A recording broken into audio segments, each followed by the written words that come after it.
Sudah? Siap, kita mulai.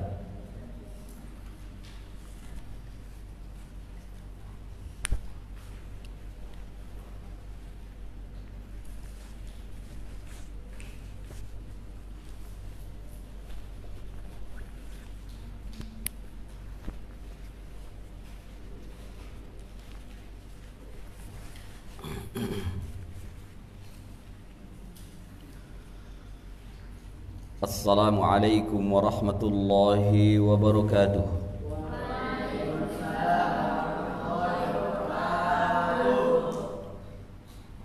Alhamdulillah, nahmaduhu wa nasta'inuhu wa nastaghfiruh, wa na'udzu billahi min shururi anfusina wa min sayyiati a'malina.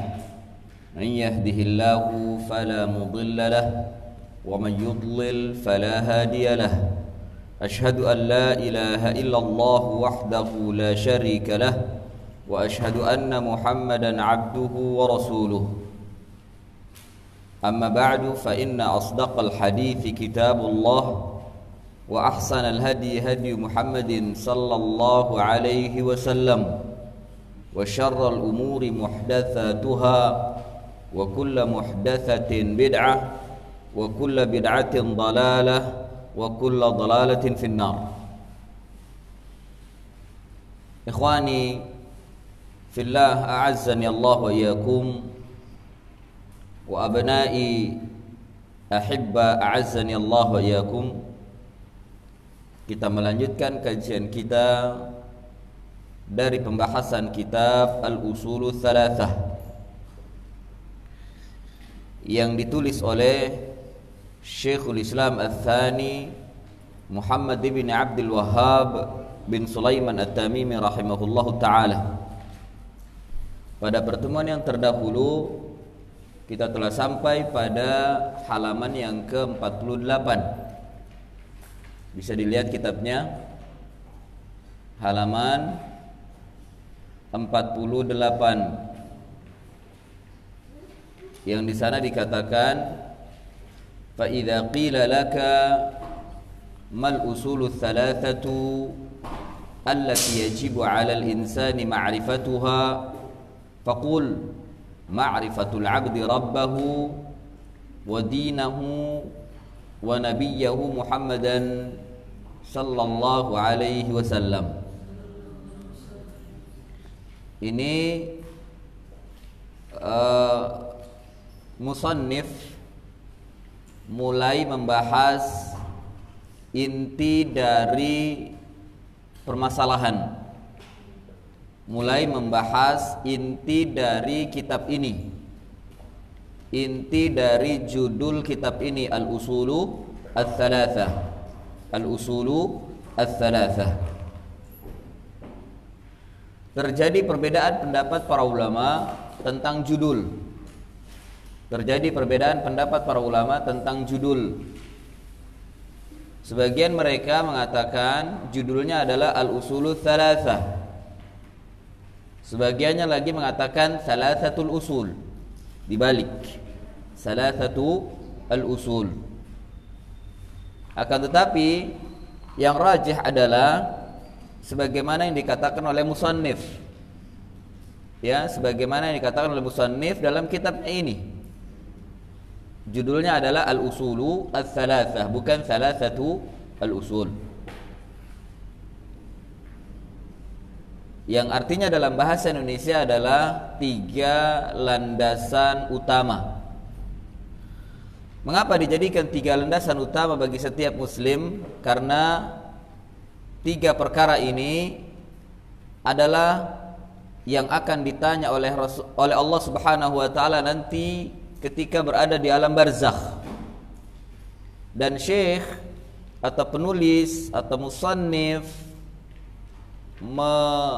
mengungkap 3 landasan ini bukan dari ra'yunya, bukan hanya semata-mata dari pendapatnya, namun beliau berlandaskan dengan dalil.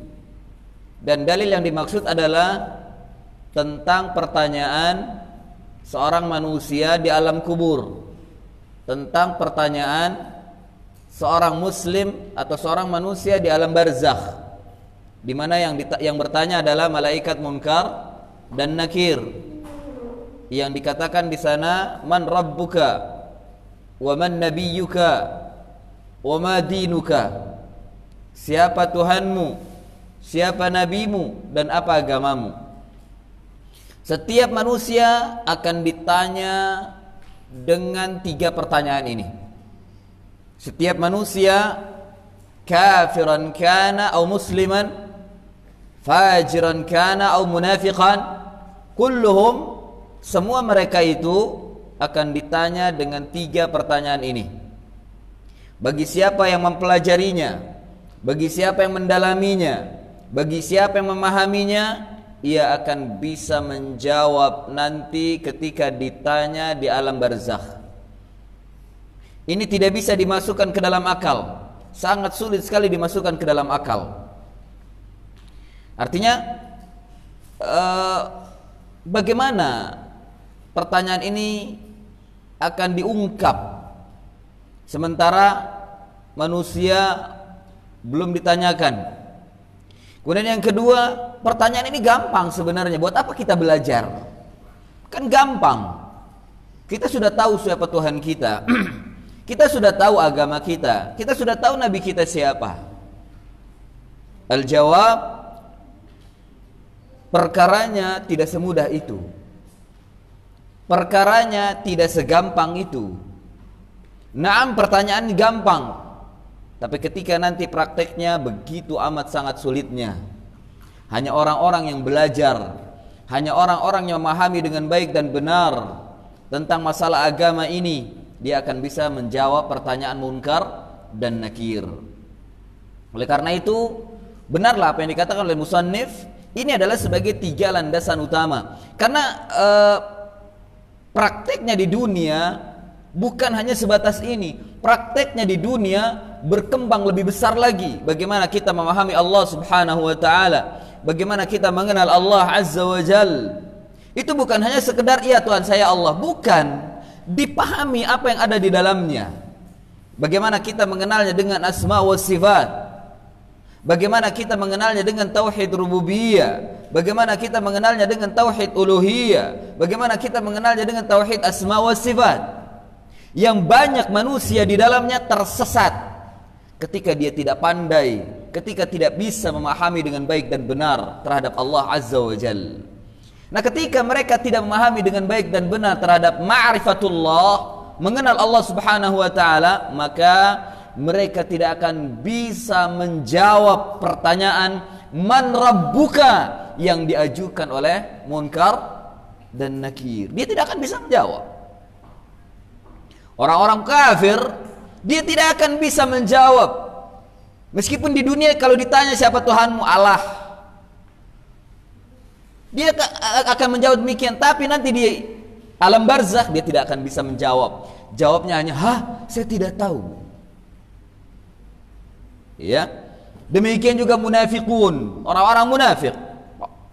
Dia tidak akan bisa menjawab meskipun dia paham atau dia tahu pertanyaan tersebut akan jawabnya itu di dunia.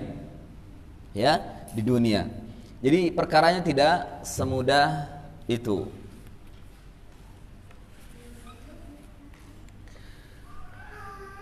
Jadi kalau ditanya apa dalilnya 3 landasan utama ini, dalilnya adalah pertanyaan munkar dan nakir di alam barzakh kepada setiap manusia. Dalilnya adalah pertanyaan munkar dan nakir kepada setiap manusia di alam barzakh. Dalilnya apa? Dalilnya apa? 3 landasan utama ini dalilnya apa? Dengar nggak tadi? Dengar nggak tadi? Antum bersama aneh? Antum bersama saya? Saya ulangi. 3 landasan utama ini dalilnya adalah pertanyaan munkar dan nakir di alam barzakh kepada setiap manusia. Pertanyaan munkar dan nakir di alam barzakh atau di alam kubur terhadap setiap manusia. Terhadap setiap manusia. Apa pertanyaannya? Man rabbuka? Kemudian man nabiyuka? Kemudian wa ma dinuka? Apa agamamu? Ini yang menjadi 3 landasan utama.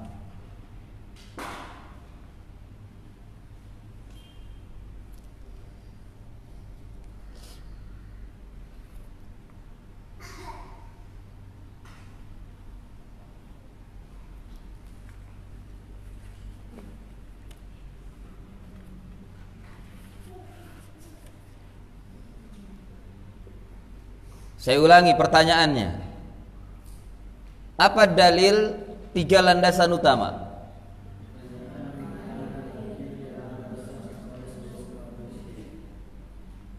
Apa pertanyaannya? Makanya kita diajarkan oleh beliau tentang 3 landasan utama. Mengenal Allah, kedua mengenal Nabi, ketiga mengenal agama Islam dengan dalil. Aini fa idza qila laka mal usul ats-tsalatsa allati yajibu 'ala al-insani ma'rifatuha. Apakah 3 landasan utama al-usul ats-tsalatsa? 3 landasan utama bagi setiap muslim yang wajib. Artinya wajib, apabila dikerjakan dia akan mendapatkan pahala, apabila ditinggalkan dia akan dengarkan sini, dengarkan, jangan kemana-mana, perhatikan matanya ke sini. Apa pengertian wajib? Apabila dikerjakan dia akan mendapatkan, apabila ditinggalkan dia akan mendapatkan, itu wajib. Makanya mempelajari usulul tsalatsa hukumnya wajib. Ya, di antara dalil yang menunjukkan bahwa hukumnya wajib adalah tadi pertanyaan munkar dan nakir ini setiap manusia akan ditanya. Setiap manusia akan ditanya. Dia yang tidak belajar akan mendapatkan ganjaran. Artinya dia tidak mengetahui atau tidak bisa menjawab pertanyaan ini, dia akan mendapatkan siksa di kubur. Cukup ancaman ini menunjukkan bahwa perkara ini wajib. Kemudian yang kedua, sudah kita bahas tentang surat Al-Asr, ya, surat Al-Asr, di mana ilmu yang dimaksud dalam Islam adalah ma'rifatullah wa ma'rifatun nabi wa ma'rifatud dinil islami bil adillah. Ini wajib dipelajari kalau kita tidak mau menjadi orang yang merugi. Kalau kita tidak mau menjadi orang yang merugi, karena dalam surat Al-Asr adalah wal asri innal insana lafi khusrin, sesungguhnya manusia dalam kerugian. Cukup ancaman kerugian ini di dunia menunjukkan atas belajar 3 landasan utama ini wajib. Mempelajari 3 landasan ini wajib bagi setiap manusia, bagi setiap muslim. Bahkan di sini dikatakan oleh beliau musannif yajibu 'alal insan walaysa yaqul, dan dia tidak mengatakan yajibu 'alal muslim, la, tapi yajibu 'alal insan. Mengapa? Tadi sudah dikatakan setiap manusia, bukan hanya muslim saja, setiap manusia, kafiran kana au musliman, fajiran kana au munafiqan, kulluhum, semuanya mereka akan mendapatkan pertanyaan ini nanti di alam barzakh. Ya, akan mendapatkan pertanyaan ini dalam barzakh. Saya dan antum serta anak-anakku sekalian ini ketika meninggal dunia akan mendapatkan pertanyaan ini di alam barzakh. Makanya wajib mempelajari 3 landasan utama. Celaka bagi mereka yang tidak mengerti 3 landasan ini, yang tidak mengerti landasannya ini.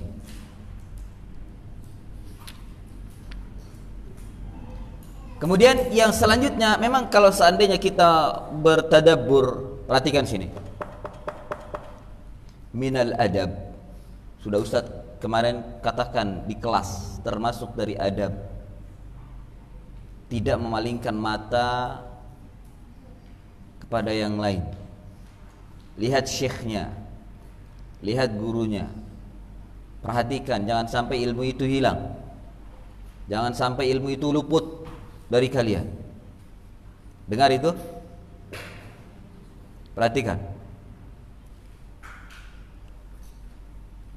Para ulama terdahulu itu menuntut ilmu demikian. Dia tidak mau lepas pandangannya dari syekhnya. Dia tidak ingin satu huruf dari hadis itu hilang.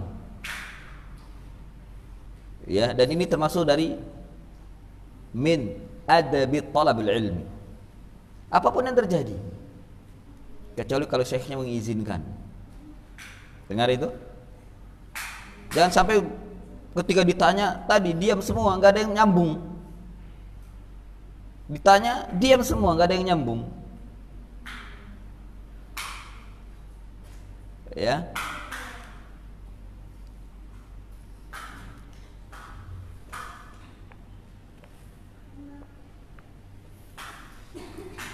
Nah, perhatikan.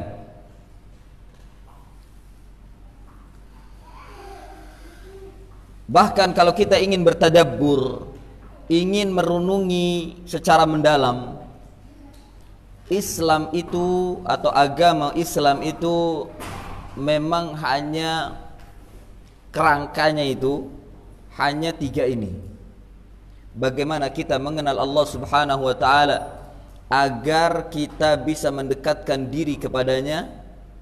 Kemudian yang kedua, bagaimana kita mengenal Nabi kita Muhammad sallallahu alaihi wasallam agar kita beribadah kepada Allah mengikuti contohnya, mengikuti jejaknya, mengikuti perintah dan larangannya. Yang ketiga, mengenal agama Islam dengan dalil. Dan memang semuanya itu, Islam itu terdiri dari dalil. Bagaimana kita memahami untuk beribadah kepada Allah Subhanahu wa taala dari seluk-beluknya, dari bagian yang terbesar sampai bagian yang terkecil dalam Islam, harus dipahami dengan dalil. Harus dipahami dengan dalil. Ada petunjuk. Dalil yang dimaksud adalah petunjuk dari Al-Quran dan Sunnah. Petunjuk dari Al-Quran dan Sunnah. Jadi ini kerangka Islam hanya terdiri dari 3 ini. Makanya di alam barzakh hanya ditanya 3 ini. Di alam barzakh hanya ditanya 3 ini. Ya, mengenal Tuhan, mengenal Allah Subhanahu wa taala. Makanya akan ditanya, siapa Rabbmu? Orang yang belajar dia akan bisa menjawab. Kemudian wa ma dinuka, apa agamamu? Ini menunjukkan kita wajib untuk belajar agama, belajar dinul Islam. Maka bagi orang yang pelajarinya dia akan bisa menjawab, agama saya adalah Islam, dini al-Islam.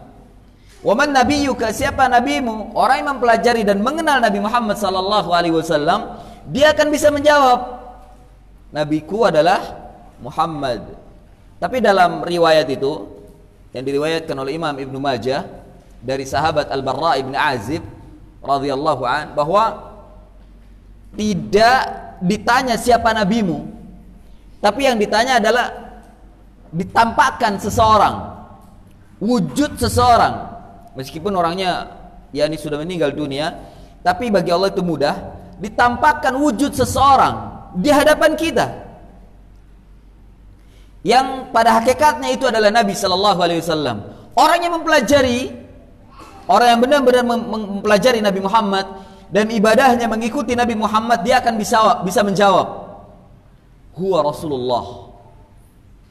Ya, dia adalah Rasulullah. Ditampakkan seseorang yang itu adalah Nabi sallallahu alaihi wasallam. Silakan cek hadisnya dalam Sunan Ibnu Majah, datang dari datang dari Al-Barra ibn Azib, dan bisa dikumpulkan hadis-hadisnya karena tidak hanya satu jalan.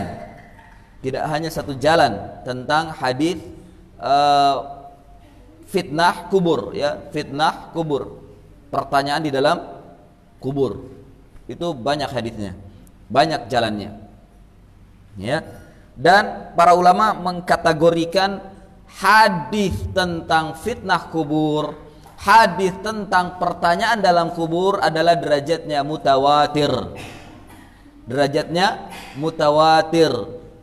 Alal aqal mutawatirun fil ma'na. Mutawatirun fil ma'na, karena mutawatir ada dua, mutawatir fil lafzi wa mutawatirun fi al ma'na. Kalau mutawatir fil lafzi ya lafaznya itu beredar mutawatir dan tidak berubah lafaznya. Tapi mutawatir fil ma'na bisa jadi lafaznya berbeda-beda tapi maknanya satu. Lafaznya berbeda-beda tapi maknanya satu. Ini mutawatirun fi al ma'na. Naam. Sekarang kita lanjutkan, buka halaman berikutnya, halaman 49. Al-aslul awwal. Al-aslu al-awwal. Man yaqra? Rais, iqra.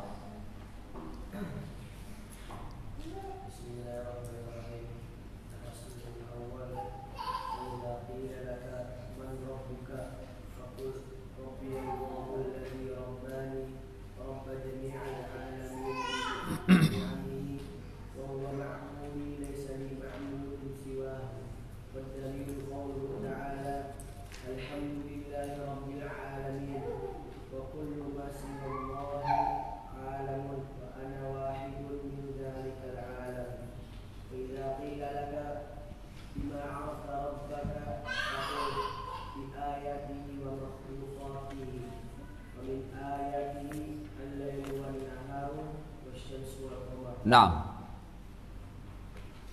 Fahadha al-aslul awwal.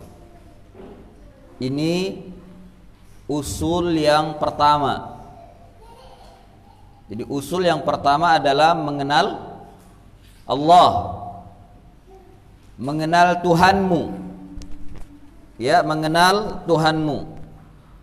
Sebagian mereka enggan untuk mengartikan Rabb itu ke dalam bahasa Indonesia dengan Tuhan, sehingga mereka membawa kalimat Rabb ke dalam bahasa Indonesia. Man Rabbuka. Mereka enggan atau tidak mau mentafsirkan atau menerjemahkan dengan kalimat Tuhan. Padahal kalimat Tuhan ini bahasa Indonesia. Kata Tuhan itu bahasa Indonesia yang kalau diterjemahkan ke dalam bahasa Arab, Rabb. Kemudian yang kedua, definisi Tuhan sesuai dengan bahasa Indonesia, ya sesuatu yang diagungkan dan yang disembah. Itu Tuhan. Sesuatu yang diagungkan dan disembah. Itu Tuhan. Yang dimiliki keyakinannya pada setiap manusia. Itu Tuhan. Kenapa kita tidak berani mengartikan Tuhan? Apa masalahnya? Apa masalahnya? Sebagian mereka nggak mau, jangan bilang Tuhan lah, Rabb, masya Allah. Ini bahasa itu, Rabb itu bahasa Arab. Bahasa Arab, bahasa Indonesianya Tuhan. Dan kalau ingin menyerap kalimat Rabb ke dalam bahasa Arab, bahasa Indonesia, harus ada proses.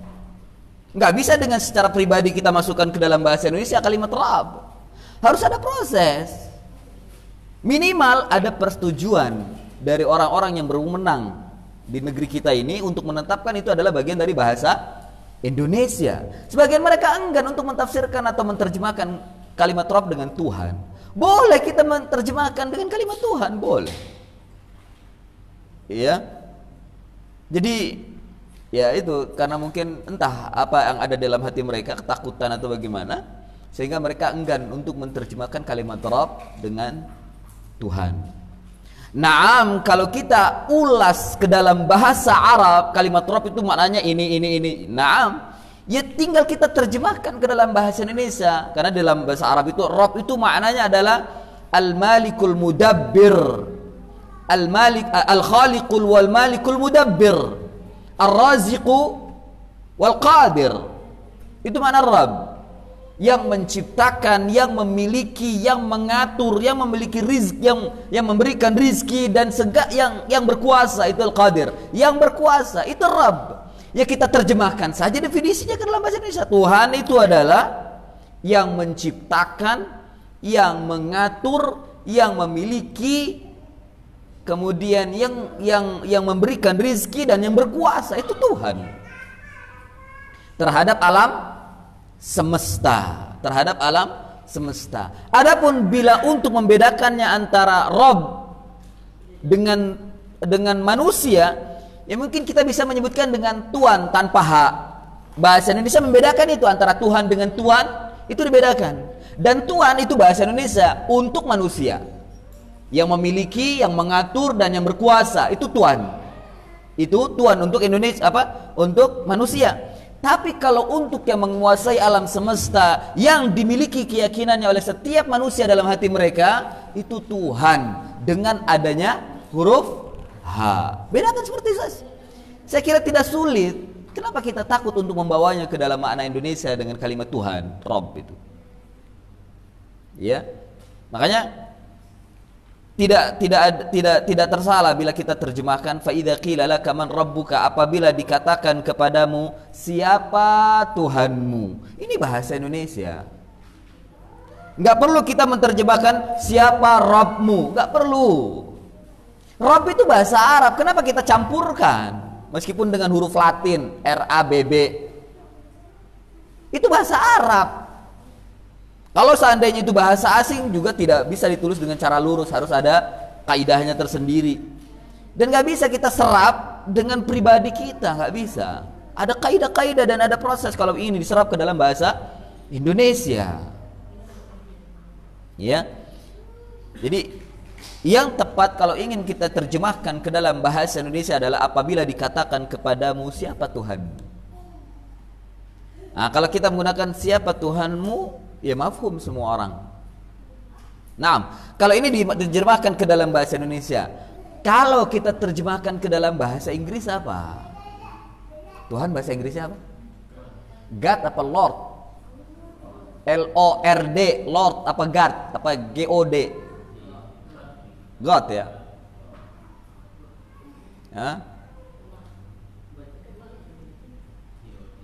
God ya? God. Iya begitu, atau Lord. Lord Tuhan ya. Kalau Lord Tuhan, kalau God Tuhan. Nah, berani nggak kita masukkan kalimat Rabb ke dalam bahasa Inggris, diserap ke dalam bahasa Inggris? Nggak bisa, mereka nggak paham apa itu Rabb. Demikian juga ke dalam bahasa Indonesia, ke dalam bahasa Indonesia. Jadi perlu proses. Jadi jangan takut. Ini masalah bahasa saja. Karena sebagian mereka agak khawatir dan takut. Jangan diterjemahkan Tuhan lah katanya. Rob, Masya Allah. Dan ada terang-terangan begitu. Dia berkata pada saya, wah ini nggak paham bahasa ini. Sekedar bahasa tidak membawa kepada dosa. Tidak membawa kepada dosa. Nah, apabila dikatakan kepadamu siapa Tuhanmu, faqul, maka katakanlah Rabbi Allah. Tuhanku adalah Allah. Kan enak kalau diterjemahkan Tuhanku adalah Allah yang telah Rabbani. Rabbani ini adalah yang telah mengaturku. Atau dimasukkan ke dalam semuanya terjemahannya, yang telah menciptakanku, memiliki aku, mengatur aku dan menguasaiku, itu Rabb. Ya, itu Rabb. Bisa di Dam, ada al-qalam untuk papan tulis untuk pengertian Rabb, ya, definisi Rabb. Nah, imsahi saburah, geser papan tulisnya ke sini.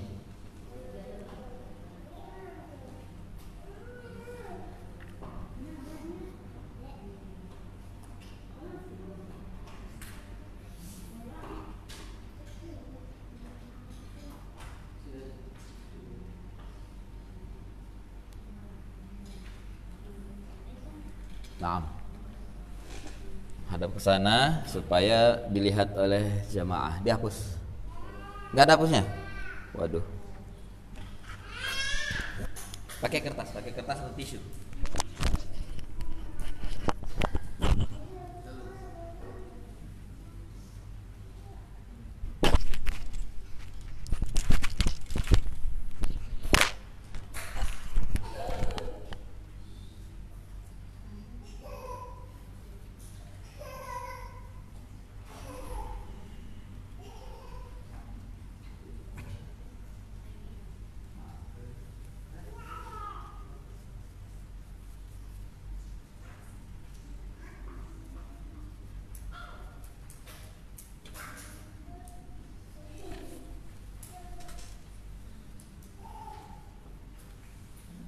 Siapa yang nulis? Ente. Bagus tuh.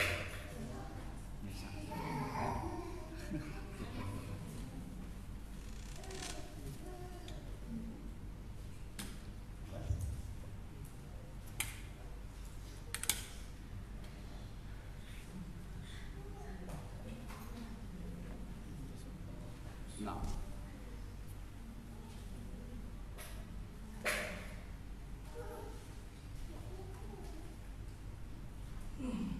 definisi Rabb. Ar-Rabb kita terjemahkan Tuhan gitu ya.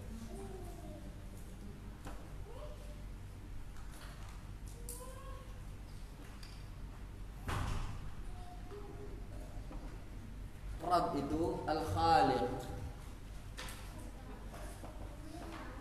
yang menciptakan. Huwa Al-Khaliq Al-Malik, yang memiliki. Al-Mudabbir,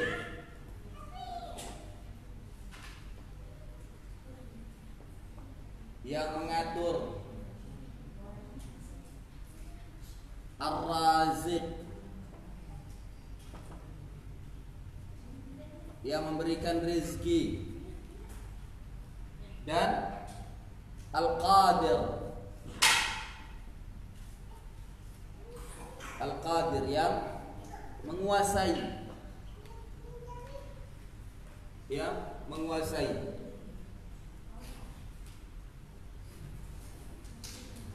Ini makna Ar-Rabb, yang menciptakan, yang memiliki, yang menciptakan, yang dimaksud adalah menciptakan alam semesta, termasuk apa yang ada di dalamnya, isinya dan segala isinya, yang memiliki. Dan memang Allah yang memiliki semua ini. Makanya kalau ada yang menyekutukan Allah, cari alam yang lain. Ini alam ini punya Allah, milik Allah alam semesta ini. Ya, alam semesta ini milik Allah. Kalau ada yang menyembah kepada selain Allah, cari alam yang lain, pindah sana ke alam yang lain. Jangan tinggal di alam semesta yang Allah ciptakan ini. Jangan tinggal di alam semesta yang Allah miliki. Kalau ingin menyekutukan Allah, jangan tinggal di bumi. Bumi ini milik Allah. Bumi ini milik Allah. Cari bumi yang lain kalau ingin menyekutukan Allah. Cari Tuhan yang lain sana. Gak pantas kita menyekutukan Allah sementara kita tinggal di bumi Allah. Ya, Al-Malik yang memiliki, Al-Mudabbir yang mengatur. Allah yang mengatur alam semesta ini. Peredaran matahari dan bulan yang mengitari bumi, Allah yang mengatur. Ya, terjadinya siang dan malam, Allah yang mengatur.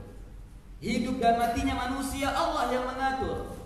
Rizki manusia, Allah yang mengatur. Al-Mudabbir, Allah yang mengatur. Makanya kalau ada yang menyembah kepada selain Allah, cari Tuhan yang lain sana yang mengatur dirinya. Akan bisa. Ya, celakanya mereka yang menyembah kepada selain Allah tersebut, makan rizkinya dikasih sama Allah. Ajib. Allah yang kasih rizki dia, Allah yang kasih nafas, Allah yang kasih hidup. Tapi kau menyembah kepada yang lain. Gak tahu malu manusia yang seperti ini. Ya, dia tinggal di bumi Allah, nyembahnya kepada yang lain. Makanya Allah paling murka. Makanya Allah juga mengatakan dosa yang paling tidak diampuni itu adalah syirik. Karena murka Allah sudah sampai pada puncaknya. Allah yang ngasih, Allah yang memberikan dia rezeki, Allah yang memberikan dia hidup, kok nyembahnya ke yang lain, kan kurang ajar. Makanya Allah marah. Ya, sama seperti kita orang tua.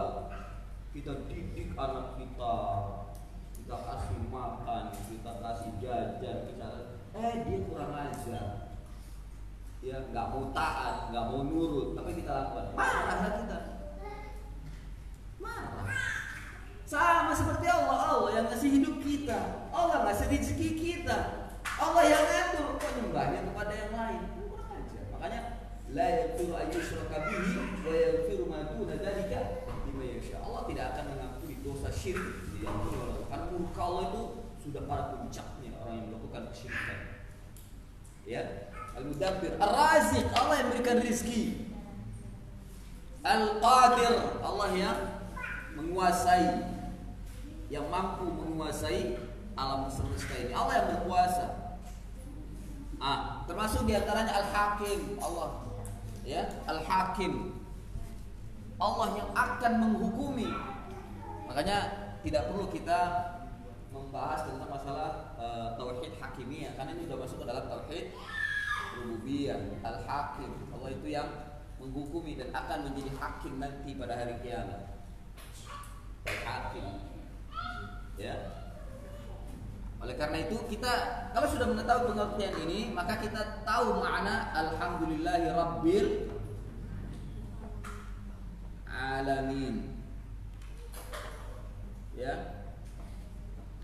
Kita mengetahui Rabbul Alamin. Rabb ini artinya yang menciptakan, yang memiliki, yang mengatur, yang memberikan rezeki, yang berkuasa. Bahkan di sana Al-Mumit, Al-Muhyi wal Mumit, bisa ditambahkan di sana Al-Muhyi, Al-Mumit, yang menghidupkan dan mematikan seluruh semesta alam atau alam semesta. Ya, yang menciptakan, yang memiliki, yang mengatur, yang memberikan rezeki, yang berkuasa sebagai hakim, yang menghidupkan dan mematikan alam semesta ini. Ya, alam semesta ini. Maka maknanya tadi Rabbi Allah, Tuhanku adalah Allah. Artinya yang menciptakanku, yang memilikiku, yang mengaturku, yang memberikan rizki kepadaku, yang menguasaiku, yang menjadi hakim bagiku, yang menghidupkan dan mematikanku adalah Allah. Ini namanya tauhid rububiyah. Ini tauhid rububiyah. Jadi Syekh di awal pertama kali untuk menjawab wa idza qila laka man rabbuka, dan apabila dikatakan kepadamu siapa Tuhanmu, maka beliau pertama kali mengajarkan tentang tauhid rububiyah. Rabbi Allah alladzi rabbani. Fahada tauhid rububiyah. Rabbi Allah alladzi rabbani. Lihat kalimat ringkas namun memiliki pemahaman atau makna yang sangat dalam. Dan memang di kalangan para ulama terkenal ya bahwa Syekh Muhammad bin Abdul Wahhab bin Sulaiman At-Tamimi rahimahullahu taala terkenal kalimatnya yang ringkas tapi maknanya dalam. Makanya banyak kitab-kitab ringkas beliau disyarah oleh para ulama menjadi buku yang tebal. Ya, kitab-kitab beliau ringkas. Seperti diantaranya Ushul Tsalatsa. Ini kalau dikumpulkan hanya kecil tipis, tapi syarahnya luar biasa. Karena mengandung makna yang dalam.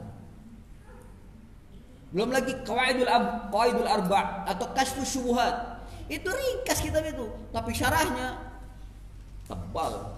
Syarahnya tebal. Karena ringkas tapi maknanya dalam. Ya, maknanya dalam.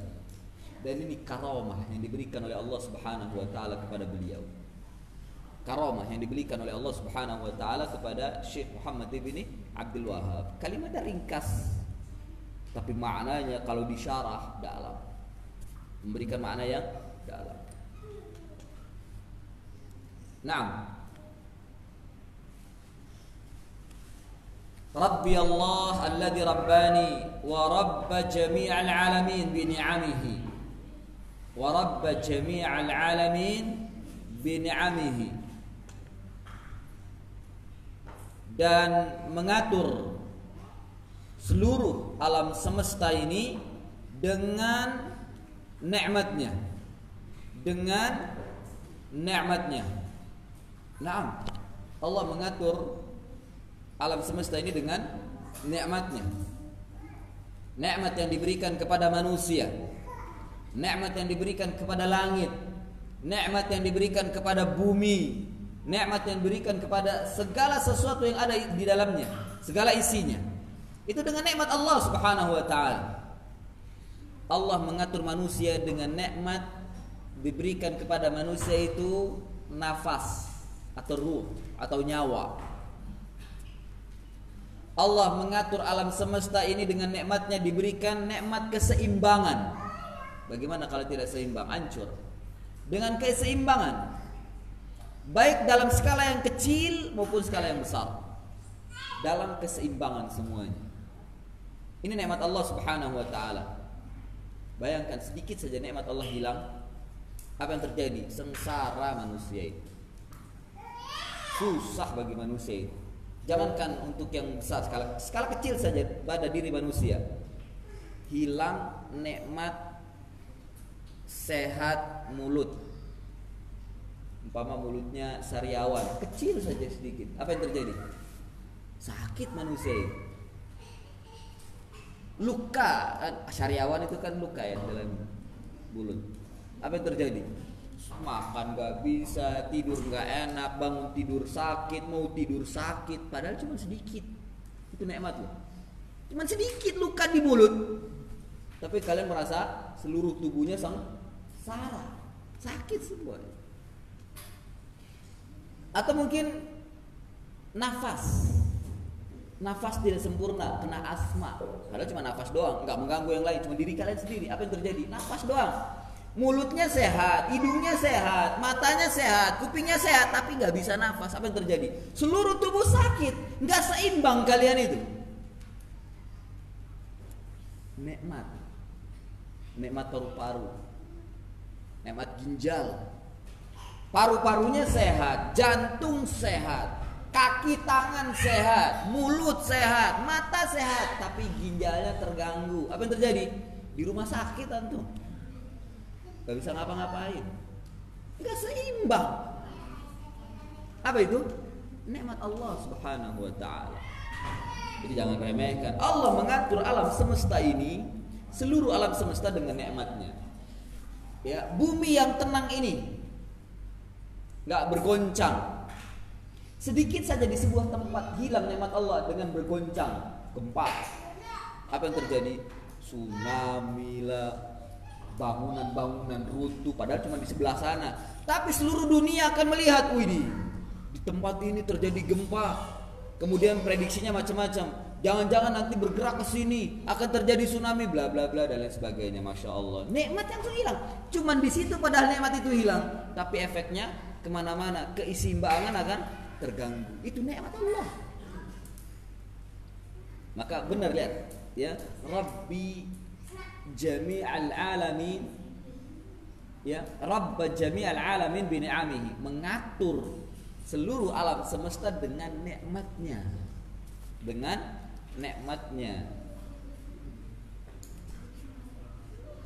Dalam tidak maknanya, dalam.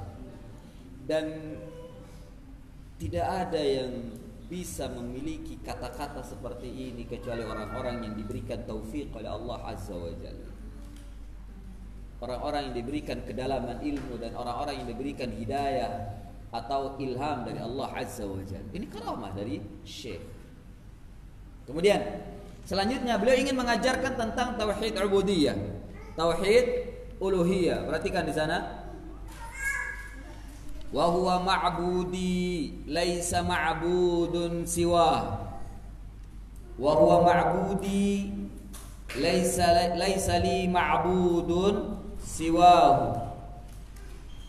Dan dialah sesembahanku, al-ma'budi yakni sesembahanku, laisa li tidak ada bagiku, ma'budun siwahu sesembahan selain dia. Ini tauhid uluhiyah.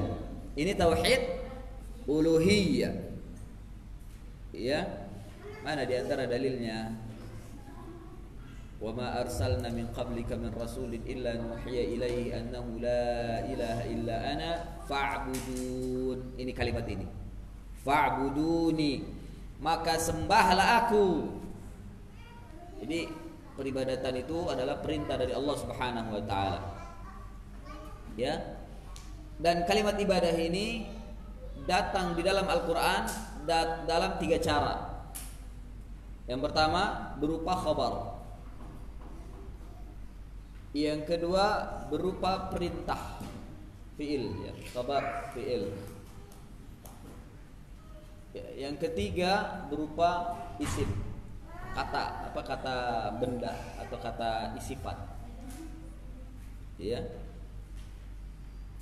Seperti wa ma khalaqtul jinna wal insa illa liya'budun. Ini fi'il apa isim? Fi'il. Tidaklah aku menciptakan jin dan manusia melainkan hanya untuk beribadah kepadaku. Ini fi'il. Ya, ini fi'il. Demikian juga pada kalimat tadi, annahu la ilaha illa ana fa'buduni. Ini fi'il. Fi'il apa ini? Fi'il amr. Fi'il amr. Ya. Kemudian dalam bentuk isim, dalam bentuk kata benda atau isim. Seperti pada kalimat wastabir li'ibadati. Wastabir li'ibadati dalam surat apa itu? Wa'mur ahlaka bis-salati. Wa'mur ahlaka bis-salati wastabir 'alaiha. Ya, wa'mur ahlaka bis-salati. Ini dengan bentuk isim. Dalam surat apa? Wastabir li'ibadati. Sebentar.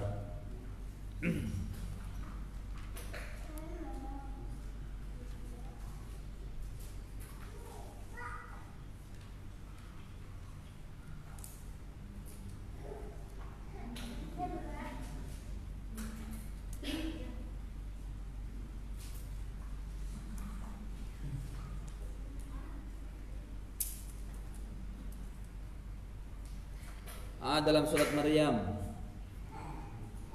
Rabbus samawati wal ardi wa ma bainahuma wa fa'budhu wastabir li'ibadatihi. Fa'budhu wastabir li'ibadatihi. Di situ ada dua kalimat, perintah, fi'il dan isim. Wastabir li'ibadatihi. Hal ta'lam samia. Ya. Jadi banyak lagi perintah-perintah untuk ibadah dalam bentuk dan segala bentuk dalam Al-Quran. Kemudian juga wa ma umiru illa liya'budullaha mukhlishina lahud-dina hunafa'a wa yuqimus salata wa yu'tuz zakata wa dzalika dinul. Dalam surat apa itu? Al-Bayyinah. Ini dalil-dalil yang menunjukkan bahwa Allah yang patut untuk disembah, wa huwa ma'budi, dan dialah sesembahanku, laisa li ma'budun siwa. Keluar dari perkataan ini penyembahan kepada selain Allah, menyembah kubur, menyembah batu, menyembah pohon, menyembah gunung, laut. Mungkin yang jadi permasalahan atau kalian bertanya, Ustadz, emang masih ada pada zaman sekarang ini para penyembah seperti itu? Berjawab, masih ada. Di dunia teknologi canggih ini, yang sudah canggih ini, bahkan kita bisa atau manusia bisa menciptakan pesawat yang tercepat, secepat kecepatan cahaya. Masih ada yang menyembah makhluk-makhluk Allah itu, menyembah batu, menyembah kuburan, menyembah pohon, ada. Cuma mungkin kita tidak melihat aja di hadapan kita. Kalau kita fantasyiru fil ard, bertebaran di atas permuka bumi, ini juga ditantang oleh Allah. Fanzuru kaifa kana aqibatul mukadzibin. Lihat apa yang terjadi akibat dari orang-orang yang mendustakan Allah, karena mereka menyekutukan Allah. Karena mereka menyekutukan Allah. Antum berjalan tanah Jawa saja, nggak usah dia tanah Jawa saja, kalian akan masih bisa melihat ada orang yang beribadah kepada pohon, kasih sesaji kepada pohon. Ada yang mereka ngeriung, membuat lingkaran di kuburan. Ada, masih ada hari gini itu, masih ada. Ada yang mereka buat menyembah laut dengan alasan mereka adalah upacara laut. Alasan mereka adalah macam-macam, kearifan lokal dan lain sebagainya. Penyembahan kepada laut padahal. Kepada gunung, upacara gunung.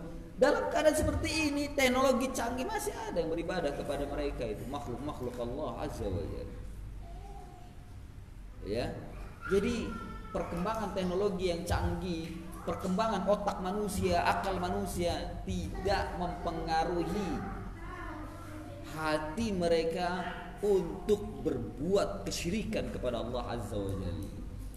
Padahal teknologi yang tercipta dari otak-otak manusia itu adalah nikmat dari Allah, tapi mereka masih menyekutukan Allah Azza wa Jalla.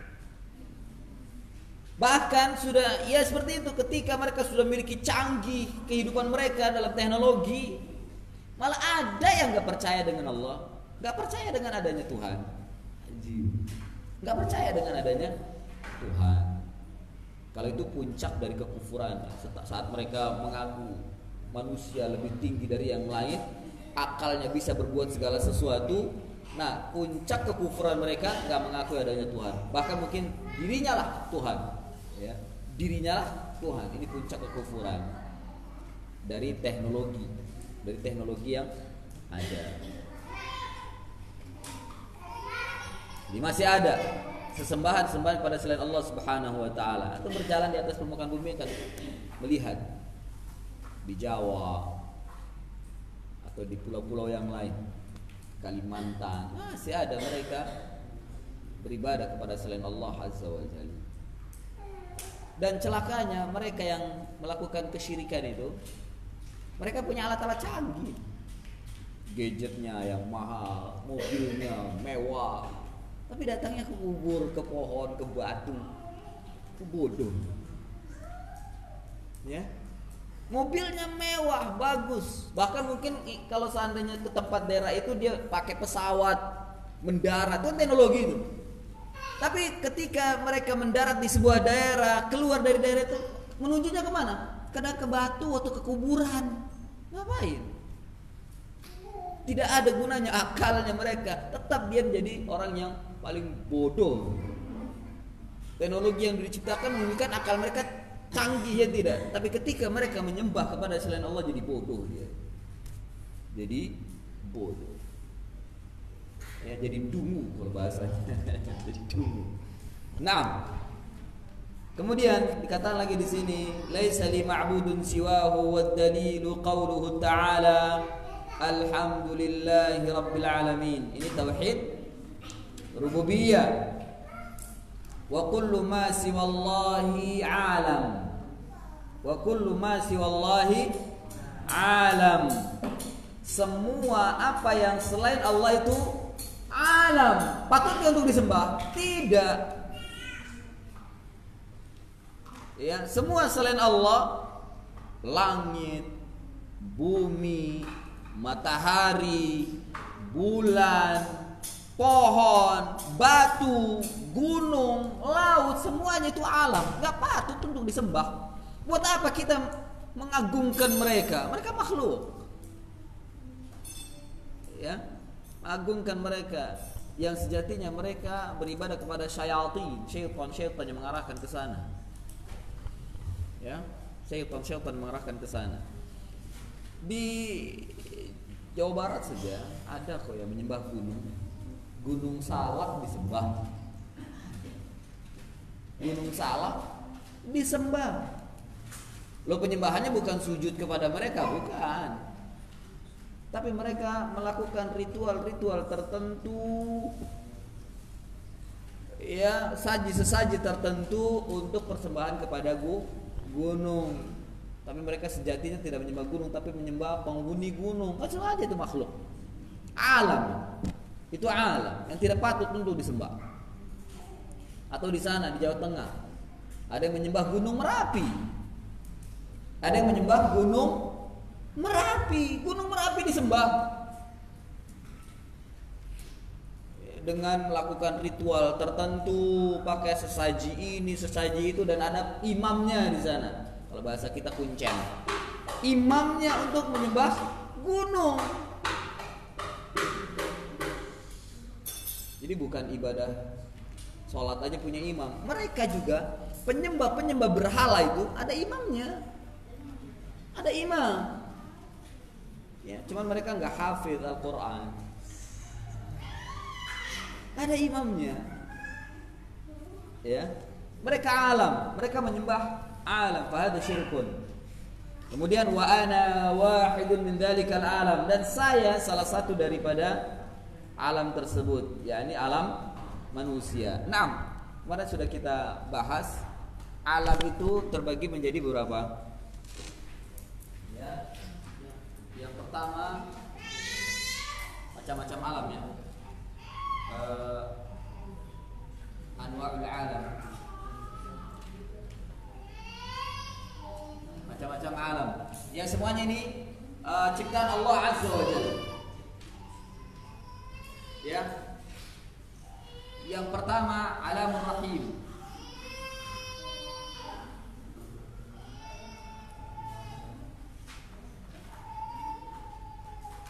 Atau alamur ruh, bisa dikatakan ruh. Alamur rahim, yakni alam rahim, tempat diciptakannya manusia dan tempat untuk memberikan ruh. Di tempat inilah Allah mengikat perjanjian kepada calon bakal manusia yang lahir. Alastu bi rabbikum qalu bala syahidna. Bukankah aku Tuhanmu? Saat Allah ingin masukkan ruh ke dalam calon bakal manusia itu, ditiupkan ke dalamnya, ruh itu diikat perjanjiannya oleh Allah. Alastu rabbukum, alastu bi rabbikum. Bukankah aku ini Tuhanmu? Ruh ini menjawab, bala syahidna. Ya Allah, kami bersaksi Kau adalah Tuhan kami. Baru setelah itu Allah meniupkan ruh ke dalam manusia. Ini alam pertama. Dan ini ciptaan Allah, alam rahim. Hanya saja kenapa kita tidak ingat, dilupakan oleh Allah. Dilupakan perkara. Makanya ketika lahir ke alam dunia dari rahim ibu, dia manusia nggak tahu apa-apa, dilupakan oleh Allah. Tapi ketika mereka berada di alam rahim, mereka mengikat perjanjian. Ya. Dan kita hanya tahu sekedar khabar saja, bahwasanya kita pernah, saya, antum, kalian, itu ketika di alam rahim pernah berada di hadapan Allah mengikat janji, bukankah aku Tuhan? Kita mengatakan kita tuh bersaksi kepada Allah, bala syahidna. Kita telah bersaksi Allah itu sebagai Tuhan kita. Tapi begitu lahir dilupakan, dihilangkan ilmunya. Dihilangkan ilmunya. Ini alam lahir. Yang pertama, yang kedua, setelah lahir ke bumi, alam dunia. Alamud dunia. Ini ciptaan Allah. Alamud dunia. Nah, sekarang kita berada di alam dunia. Di alam dunia. Namun alam dunia ini ketika kita nanti masuk akhirat, itu tidak dilupakan oleh Allah. Dia akan ingat apa yang terjadi di dunia dan penyesalan terus menyesal. Orang-orang yang menyesal akan mencari di akhirat. Demikian juga di alam barzakh. Kita tidak dilupakan ingatan kita untuk mengingat apa yang terjadi di alam dunia. Kita tidak dilupakan, diingat terus. Dan itu menjadi bayang-bayang kita dalam penyesalan nanti. Saat kita berada di alam barzakh atau di alam akhirat. Beda di alam rahim, kita dilupakan sehingga kita nggak tahu apa-apa dalam rahim. Tapi kita pernah berada di sana dan kita mengikat janji dengan Allah. Mengikat janji dengan Allah. Ya, tapi dilupakan. Lalu kita terkadang banyak yang mengingkari janji. Makanya Allah lupa. Nah, di alam dunia ini Allah nggak akan melupakan nanti ketika kita pindah ke alam akhirat. Alam yang ketiga adalah barzakh. Yang ketiga adalah alam barzakh.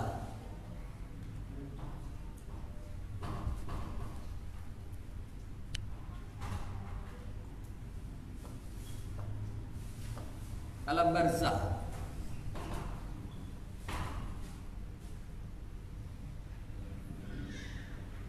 Alam barzakh itu alam kubur.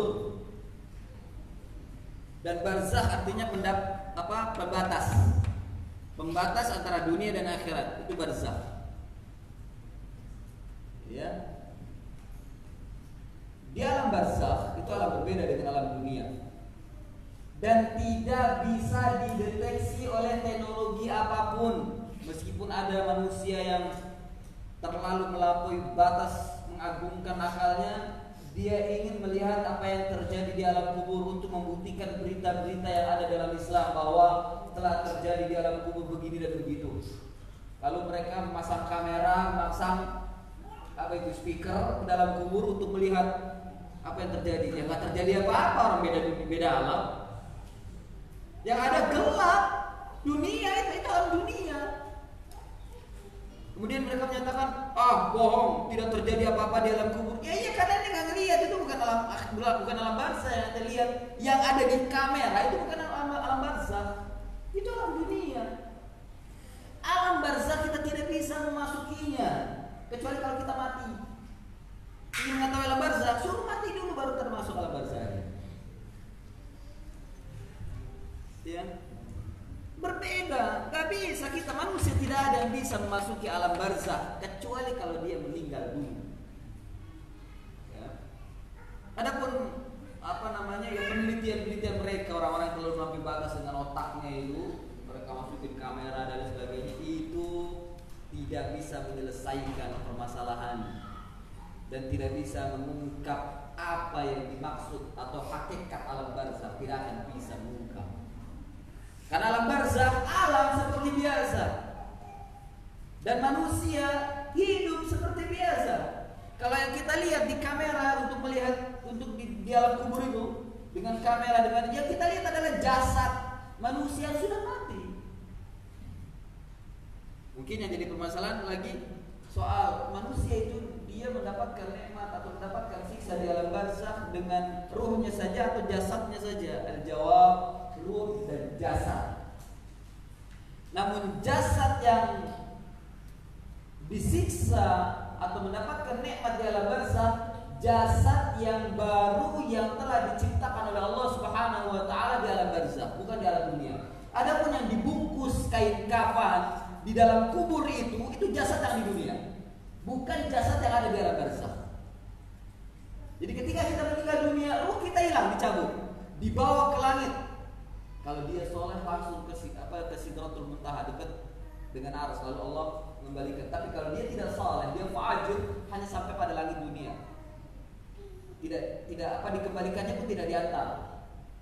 Kalau yang soleh dia menembus langit sampai langit ke-7, kemudian diantar kembali oleh malaikat yang mencabut nyawa tadi ke tempatnya dia di alam barzah, ke jasad yang ada di alam barzah. Sudah disiapkan oleh Allah. Jasad yang baru yang ada di alam barzah sudah disiapkan oleh Allah. Ya, sudah disiapkan oleh Allah. Kemudian masuklah ruh itu ke jasad yang sudah disiapkan di alam barzah. Baru datang malaikat Munkar dan Nakir. Makanya Ahlus Sunnah wal Jamaah meyakini siksa kubur dan nikmat kubur yang dialami oleh manusia adalah dengan ruh dan jasad. Tapi jasad yang dimaksud adalah jasad yang baru yang diciptakan oleh Allah Subhanahu wa taala di alam barzah. Dan bagi Allah itu mudah. Bagi Allah itu mudah. Ya. Adapun yang tadi sudah saya katakan, yang dibungkus kain kafan dan hancur itu jasad yang ada di dunia. Makanya nggak bisa dideteksi dengan kamera apapun, nggak bisa, dan dia nggak bangkit itu, karena sudah nggak ada ruhnya. Ruhnya sudah pindah alam. Ruhnya sudah pindah alam dan masuk ke dalam jasad yang ada di alam barzah. Dan di alam barzah kita hanya melihat, ya kita merasa sendirian di alam barzah. Kita hanya melihat diri kita, orang yang menemani kita dari amal kita, baik atau buruk, dan malaikat yang menyiksa kita, atau yang menemani kita menjadi kalau kita mendapatkan nikmat. Alhamdulillah kalau disyukur. Di alam barzah kita hanya melihat itu, lingkupnya itu, nggak melihat yang lain, nggak ada mobil lewat, nggak melihat mobil yang warawiri itu, nggak ada mondar mandir, nggak melihat ada pembangunan, nggak ada di alam barzah itu, nggak ada. Yang dilihat ya diri kita sendiri sama orang yang menemani, itu adalah amal kita baik atau buruk, dan malaikat. Imma dia menemani kita untuk memberikan nikmat atau menyiksa. Ya kalau menyiksa ya kita dipukul kepala kita, badan kita dipukul sesuai dengan dosa dan amal yang kita lakukan. Itu di alam barzah. Kita nggak lihat siapa-siapa. Makanya kita seperti di penjara dan ingin mencoba lari. Dan terus berulang, wujud kita diutuhkan. Kalau kita sudah disiksa nih, hancur badan kita, diutuhkan lagi, kita ingin lari, tarik lagi, siksa lagi. Gak bisa lagi, kayak di penjara. Kalau orang yang mendapatkan siksa kubur. Tapi kalau orang yang mendapatkan nikmat kubur, tidur dia dengan nikmat, tidur kayak tidur pengantin. Wah, belum tahu ya. Anak-anak nggak tahu tidur pengantin, nanti kamu akan melaksanakan bagaimana tidur pengantin. Nikmat tidur pengantin. Sebentar, nggak lama, tiba-tiba udah kiamat, tiba-tiba sudah di alam akhirat. Nikmat. Ya, dia tidak mengalami kesusahan. Dia selalu mencium jasad yang ada di alam barzakh selalu mencium bau-bau atau wangi-wangian yang ada yang keluar dari surga. Dibentangkan jalannya untuk surga. Dilihat, dikasih lihat. Dan hawa surga, kalau bahasa kita anginnya, itu akan masuk ke dalam ruangan kita yang di alam barzakh yang sedang beristirahat. Kalau kita istirahat mendapatkan nikmat. Tapi kalau seandainya kita mendapatkan siksa, naudzubillah, mendapatkan siksa itu bukan dibentangkan surga, tapi justru dibentangkan, dilihat pintu neraka, kemudian hawa neraka itu masuk ke dalam ruangan kita yang kita sedang disiksa, dan kita melihat api menyala-nyala, disiksa. Naudzubillah. Ini alam barzakh. Kemudian yang keempat baru alam akhirat, ya, alam akhirat.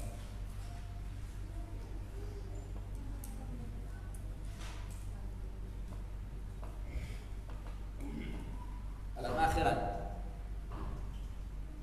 ini terjadi setelah kiamat. Terjadi setelah kiamat. Semua makhluk itu akan hidup kembali, termasuk binatang. Binatang kecil, binatang besar hidup. Maka dapat dimungkinkan dinosaurus hidup lagi. Kita akan melihat binatang-binatang paling besar, dan kita akan melihat binatang-binatang yang paling kecil. Hanya saja nanti binatang-binatang tersebut pada akhirnya dia akan menjadi tanah. Dia akan menjadi tanah setelah menyelesaikan apa yang diperintahkan oleh Allah Subhanahu wa taala kepada mereka. Dia akan menjadi tanah. Alam akhirat. Semua makhluk hidup kembali. Bahkan malaikat, saya tidak tahu apakah kita juga akan melihat malaikat dan jin di alam akhirat.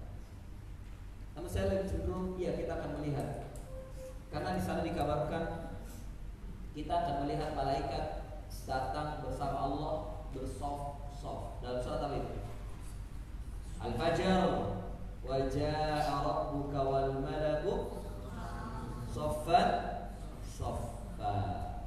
Itu kita akan melihat. Berarti kita bisa melihat malaikat. Jadi alam-alam yang di dunia itu kita tidak bisa saling melihat. Alam jin beda, alam malaikat beda.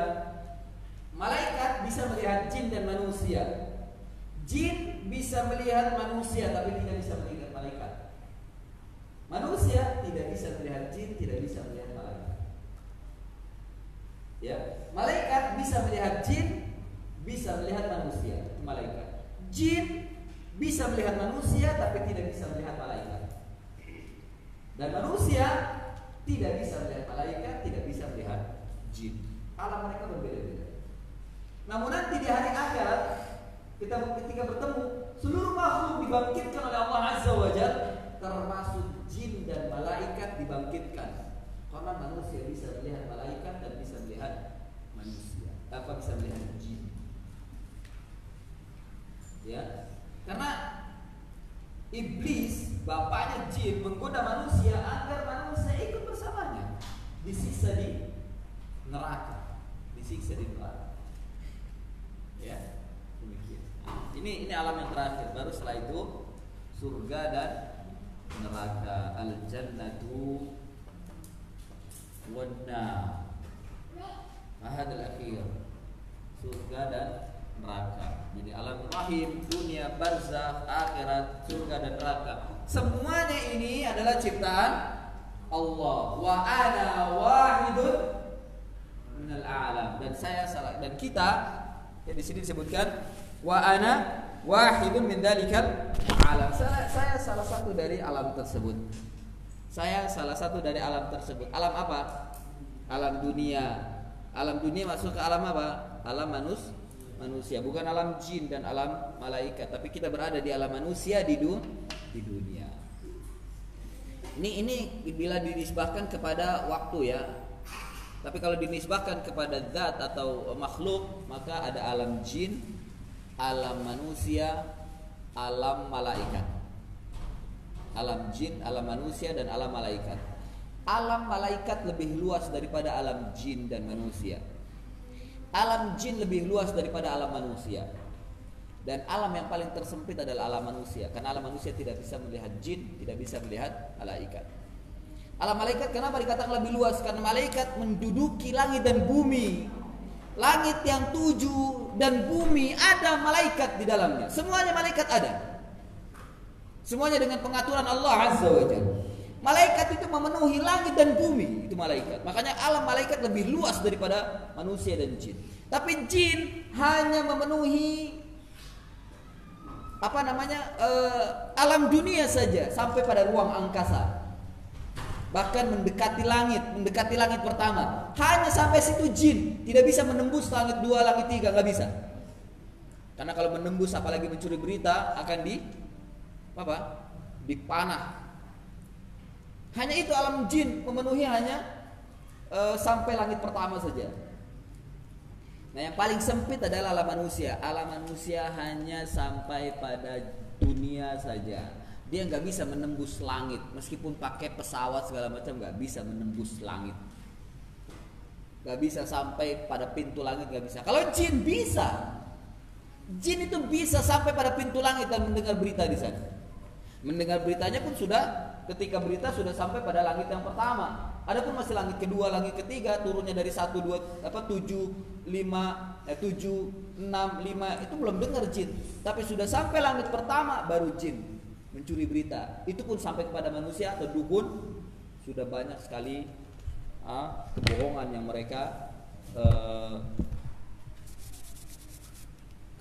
mereka campurkan ya. Nah, jadi alam dunia yang paling sempit, yang paling kecil adalah alam manusia. Alam manusia, dia tidak sampai menembus langit.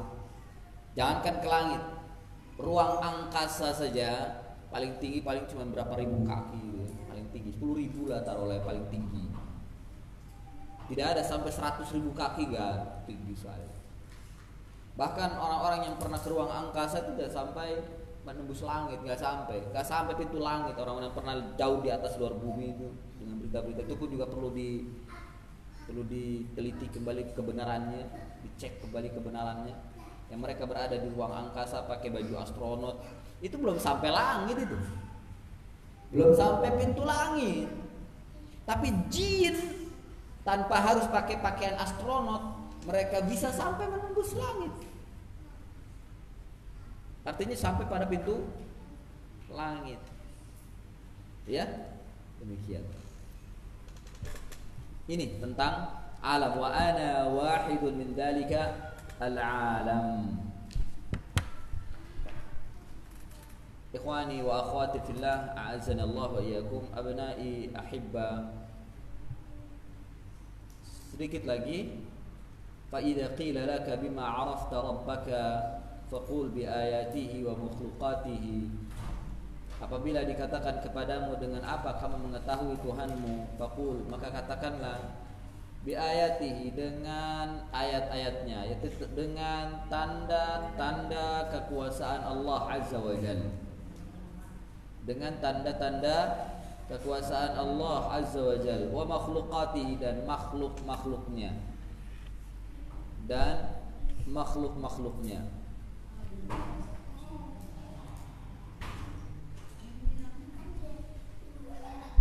Wa min ayatihi al-lailu wan-naharu wasyamsu wal-qamar, dan termasuk di antara tanda-tanda kekuasaannya adalah adanya siang dan malam, atau malam dan siang, serta matahari dan bulan. Namun penjelasannya insyaallah pada pertemuan akan datang.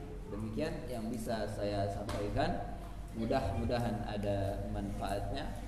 Pak, insyaallah pada pertemuan akan datang kita lanjutkan. Namun sebelum ditutup, bila ingin bersoal jawab maka dipersilakan. Bila tidak maka silakan. Waalaikumsalam.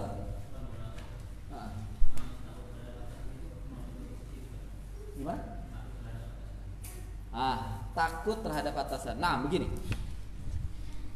Pertama, al-khauf atau takut itu bagian daripada al-amal. Al-amalu fi asy-syar'i. Termasuk dari amal. Dan itu adalah amalan hati. Amalan hati. Oleh karena itu para ulama membagi takut terbagi menjadi dua. Al-khauf naw'an.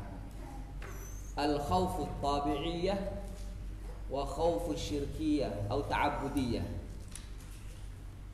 Khauf tabi'i, yakni secara tabiat manusia ada sifat rasa takut. Ini takut yang biasa, yang tidak dikategorikan kesyirikan. Contohnya apa? Takut kepada singa. Antum berdiri di depan singa, apa yang terjadi? Ya takutlah. Hatta orang yang paling kuat atau berani juga ada rasa takut. Ini tabi'i, biasa. Atau takut berdiri di pinggir jurang. Takut berdiri di pinggir jurang atau takut ketinggian, atau berdiri takut jatuh. Itu tabi'i, biasa dan tidak termasuk ke dalam kesyirikan. Kemudian termasuk di dalamnya takut kepada atasan. Dengan apa? Dengan ancaman-ancamannya ya. Dengan ancaman-ancamannya. Yang tidak membawa kesyirikan maksud saya. Umpama begini. Atasan menekan kita dengan membawakan aturan-aturan perusahaan. Kamu kalau tidak menjalankan tugas akan kena pasal ini. Kamu kalau tidak menjalankan tugas akan kena begini. Atau kamu menjalankan tugas akan saya pecat. Takut dia, ya tabi'i yang seperti itu. Tabi'i, bukan kesyirikan. Yang dikatakan takut kepada atasan yang membawa kepada kesyirikan adalah ketika kita mengagungkannya seperti Tuhan. Dan atasan kita segala-galanya. Sehingga kita bahkan melakukan segala apapun meskipun menentang syariat Allah. Baru khauf yang seperti ini yang sudah sampai melanggar batas-batas Allah, yang sudah sampai derajat syariat, maka itu dikatakan syirik. Takut terlibat ke dalam kesyirikan. Nah, ini agak tipis memang. Kita harus tahu ilmunya supaya kita tidak terjebak ke dalam kesyirikan. Jadi takut kepada atasan sampai pada mengagungkannya seperti derajat Tuhan. Dan dia mengatakan bahwa kalau tidak ada atasan saya akan sengsara. Nah, ini syirik. Ini syirik. Karena dia menganggap tuh atasannya segala-galanya. Tapi kalau seandainya kita hanya ditindas atau ditekan, kerjakan. Kalau tidak, kamu saya pecat. Takut kita, kemudian kita mengerjakan tugas kita.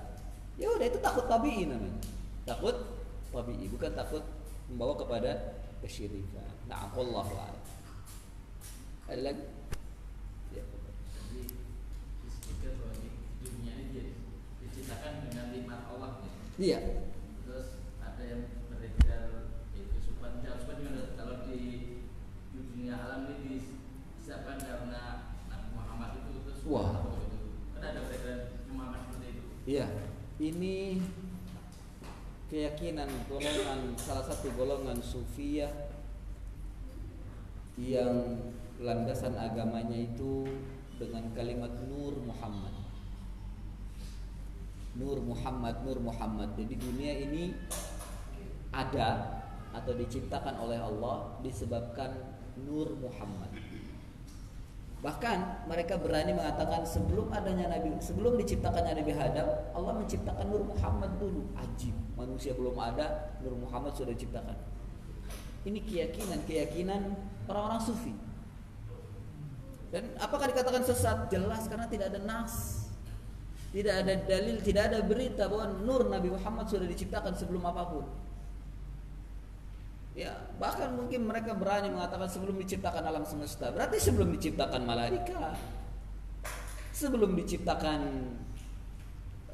alam-alam yang lain, jin, Nur Muhammad sudah diciptakan. Allah menciptakan Nabi Adam karena Nur Muhammad. Allah menciptakan malaikat karena Nur Muhammad. Fahada batilun. Ini keyakinan yang batil. Ya, keyakinan yang batil. Ini ada yang seperti itu. Sehingga di antara salawat mereka ya, yang sudah saya sampaikan, salawat Nur Muhammad, yang berani mereka mengatakan anta nurun fauqa nuri. Jadi ada memang aliran sufi yang batil yang mengatakan segala sesuatu diciptakan dari Nur Muhammad, sehingga nanti ujung-ujungnya bukan penyembahan kepada Allah, tapi menyembah siapa? Nabi Muhammad.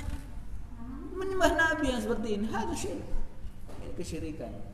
Karena segala sesuatunya dia karena Nur Muhammad, karena Nur Muhammad. Akhirnya menyembahnya kepada Nabi Muhammad, bukan kepada Allah Azza wa Jalla.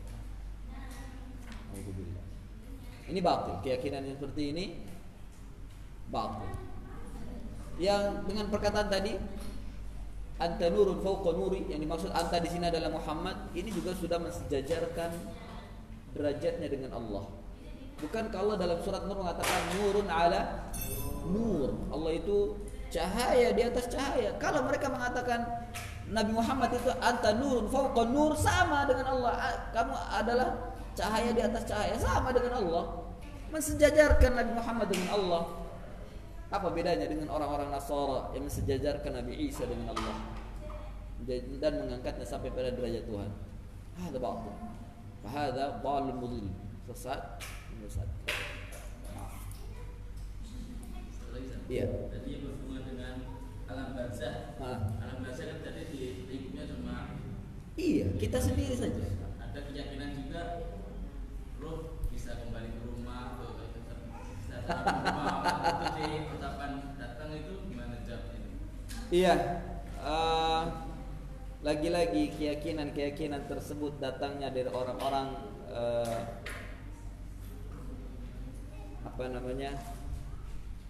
bukan datang dari Islam. Kalau kita mau mengatakan bukan datangnya dari Islam, tapi orang-orang yang memiliki keyakinan panteisme, bahwa orang yang meninggal dunia ruhnya berjalan-jalan di atas permukaan bumi. Keyakinan seperti itu keyakinan yang batil. Ya, berjalan-jalan berarti jadi hantu gitu, gentayangan. Jadi gentayangan. Padahal lihat dalam hadis yang tadi saya sebutkan, dalam hadis yang diriwayatkan oleh Imam Ibnu Majah dari Al-Barra bin Azib, ketika manusia meninggal dunia, itu prosesnya manusia itu akan melihat orang sejauh mata orang, bukan orang, tapi itu sejatinya malaikat tapi berbentuk orang. Sejauh mata memandang. Ya. Hapus dah. Sejauh mata memandang. Ini sudah dicatat ini? Anak-anak sudah dicatat? Jadi sejauh mata memandang, dan dia membawa hanut. Kalau dia orang baik ya, dia membawa hanut. Hanut ini kain kafan yang diambil dari surga, wangi baunya, halus lembut seperti sutra, dibawa sama orang yang sejauh mata memandang. Kita orang yang ingin meninggal itu, dia melihat itu duduk.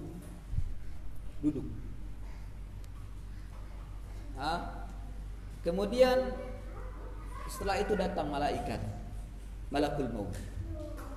Malakul maut di sisi kanan. Ada yang mengatakan di atas kepala. Ya. Lalu mencabut seperti menggendong dari bawah ketiaknya. Bila dia manusia yang saleh, ditariknya begitu lembut dan mudah, bagaikan mencabut rambut dari tepung. Rambut kalau masuk ke tepung terigu kan enak tuh diambil. Beda dengan tali yang semerawut atau mungkin rambut yang semerawut masuknya ke duri-duri, kan nggak bisa diambil. Seperti itu lembut. Nah, kemudian setelah ruhnya keluar semua, dicabut, sudah lepas dari tubuhnya, malaikat yang kita lihat sejauh mata memandang tadi segera datang dan mengambil. Bahkan dikatakan cepatnya itu seperti kedipan mata. Tidak sekedip mata langsung diambil ruh itu dengan malaikat tadi yang sudah menunggu, dimasukkan ke dalam kafan tadi, kafan yang bagus, yang wangi, lalu dibawa ke atas langit dan sampai langit ke-7. Itu orang soleh. Itu orang soleh. Ya. Nah, kemudian dia menyebutkan, lalu Allah Subhanahu wa taala mengatakan simpan catatannya di Illiyin, catatan amalnya di Illiyin. Lalu Allah memerintahkan kepada malaikat kembalikan ke jasadnya yang ada di alam barzakh. Jadi Allah telah menciptakan jasad yang baru di alam barzakh. Kembalikan, diantar oleh malaikat dengan lembut, oleh malaikat diantar, lalu dimasukkan dengan hati-hati. Hidup lagi di jasad yang sudah di alam barzakh. Jasad yang ada di alam barzakh utuh. Adapun mungkin jasad yang ada di dunia, mungkin dia meninggalnya karena apapun lah ya, kecelakaan atau apa, terkadang kan nggak utuh, dia tidak, atau mungkin karena sakit, atau mungkin dia diciptakan dari awalnya dalam keadaan cacat, tapi di alam barzakh utuh, sempurna, nggak ada yang cacat, dimasukkan ruhnya, baru setelah itu didudukan oleh Munkar dan Nakir. Ini untuk orang yang soleh. Dan di dalam perjalanan ruh ini dibawa oleh malaikat tadi yang sudah menunggu, dibawanya kayak membawa anak bayi ya. Begitu sayangnya malaikat dengan orang yang soleh tadi, dibawa kayak anak bayi. Jadi lembut dibawa. Dan wanginya tersebar kemana-mana. Wanginya lebih daripada wangi misik. Dan dicium oleh malaikat yang berada di sekitarnya ketika dilalui oleh ruh tadi. Dan dia mengatakan, ruh siapa ini yang begitu baik dan wangi? Kemudian disebutkan dengan nama yang terbaik yang pernah disebut atau dipanggil di atas permukaan bumi ini, Fulan bin Fulan. Ini ruh Fulan bin Fulan, dengan nama yang terbaik yang sering disebut oleh manusia di atas permukaan bumi. Ya. Kemudian dibawa terus ke atas sampai ke langit ke-7. Dan di setiap pintu itu diketuk oleh malaikat yang bawa tadi. Siapa ini? Apa saya membawa ruh Fulan bin Fulan. Bukakan, diantar lagi. Dan di setiap langit ke-1, ke-2 itu ada rombongan malaikat ikut nganter ke setiap pintunya ke atas. Ikut nganter. Sama seperti di dunia kayak nganter jenazah manusia itu. Banyak yang nganter gitu kan ke kubur. Nah itu ke setiap ke langit itu malaikat banyak yang nganter. Untuk orang-orang soleh. Untuk orang-orang soleh banyak yang nganter, setiap langit banyak yang nganter sampai ke langit ke-7. Baru sampai ke langit 7 dikembalikan lagi ke alam barzakh. Beda dengan orang yang fajir, orang yang kafir atau munafik. Sama posisinya di dunia itu, pemain ini orang yang dalam keadaan sakaratul maut. Di sini ada malaikat ya, malaikat yang menunggu. Dia duduk sejauh mata memandang. Orang ini ngelihat, tapi tidak dilihat oleh manusia yang lain. Malaikat ini sedang menunggu dengan membawa, kalau dia fajir, ini orang fajir, ini orang kafir ya, yang tidak taat. Ini wajahnya tidak terlihat bagus. Kalau yang tadi terlihat seperti wajah matahari, bersinar tapi tidak terlihat, matanya nggak kelihatan, cuma kayak bersinar saja seperti matahari. Kalau ini melihat ini wajahnya hitam, buruk, bahkan menyemburkan bau busuk. Dan di tangannya, di tangan malaikat ini dia kain yang kasar. Tahu karung goni? Lebih kasar dari karung goni. Dan diambil dari neraka. Dipersiapkan. Kemudian datang malakul maut untuk mencabut nyawa. Di atasnya diambil dari bawah ketiaknya. Nah, karena dia fajir, Mencabutnya sangat sulit sekali malaikat maut itu. Seperti mencabut rambut kusut atau benang kusut yang nyangkut di duri. Rambut kusut atau benang kusut yang nyangkut di duri. Tarik, lepas lagi, tarik sampai betul-betul terlepas. Ya itu mencabutnya begitu, tarik, lepas, dan sakitnya luar biasa. 700 sayatan pedang. Itu sakitnya orang yang ditarik. Cabut, lepas lagi, cabut, lepas lagi, cabut, lepas lagi. Lama-lama tertarik. Jadi nyabutnya itu dikedet-kedet gitu sama malaikat maut. Ini untuk orang fajir. Sebenarnya orang yang sakaratul maut ini, kalau dia ingin berteriak, teriak, tapi nggak bisa. Hanya mungkin terlihat kerongkongan itu, gitu. Kita pernah nggak? Ngorok dia itu, ngorok. Sebenarnya dia teriak karena saking sakitnya, teriak dia. Tapi yang terdengar adalah ngorok, orokan di tenggorokannya karena saking sakitnya. Ini orang yang fajir. Ketika ruhnya sudah tercabut, segera malaikat di sini cepatnya sekedipan mata, set diambil ruhnya, masukin ke karung goni tadi, bahkan digelek dari karung bau tadi, baunya lebih bau dari bangkai yang ada di atas muka bumi itu, dimasukkan pergi dengan cepat ke pintu langit ke-1. Dan setiap malaikat yang ada di ruang angkasa mencium baunya itu sangat membenci sekali. Bau apa ini? Manusia siapa yang baunya yang seperti ini? Disebutkan dengan nama yang paling buruk di atas muka bumi yang disebut oleh manusia, Fulan bin Fulan. Ya, disebut dengan bin ya. Jadi karena anak-anak ini nggak mau pakai nama pakai bin, takut bapaknya tahu. Dipanggil nama bapaknya. Fulan bin Fulan. Itu disebut sampai di pintu pertama, diketuk pintu untuk masuk, nggak dibukain oleh malaikat. Teriak suara dari atas, ya suaranya Allah. Kadzdzaba 'abdi, kembalikan catatan hambaku ke Sijjin. Dilempar catatannya ke Sijjin. Sijjin itu penjara bumi yang paling bawah, ya. Sijjin, lalu kembalikan ruhnya ke jasadnya ada di dalam barzakh. Itu gak diantar sama malaikat, dibuang begitu saja, melayang-layang ruhnya. Gak diantar sama malaikat. Kalau orang sholat tadi diantar sampai alam barzakh, sampai ke tempatnya diantar. Itu dimuliakan oleh Allah. Tapi kalau yang fajir, yang munafik, yang dosa, itu dibuang, gak diantar, soalnya pergi sendiri gitu maksudnya. Mau layang-layang, itu dilihat oleh burung.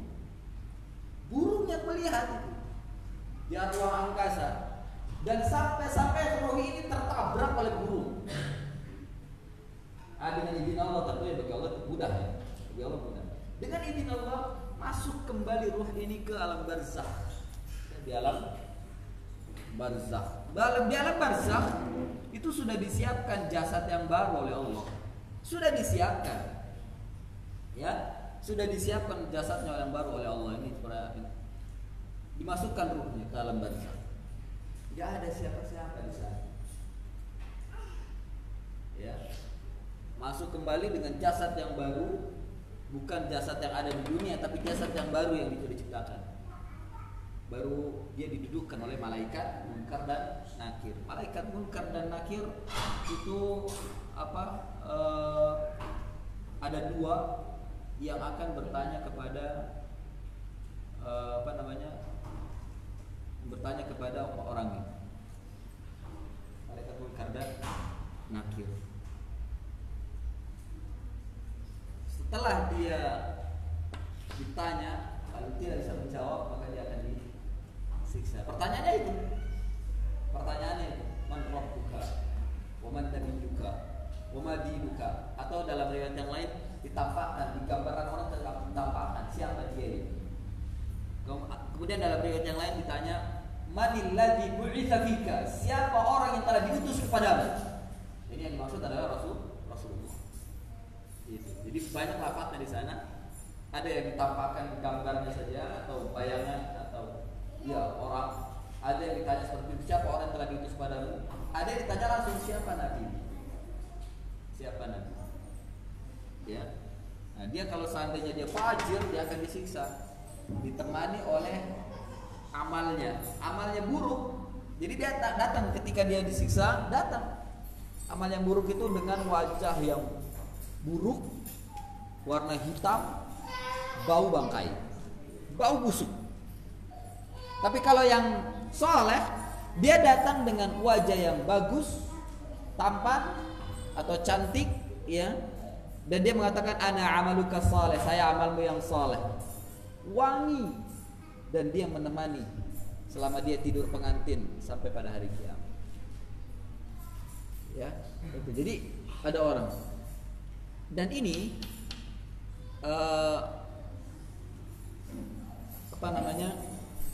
bisa kalau ingin menemani orang yang sakaratul maut, bisa ditanya. Dia akan melihat.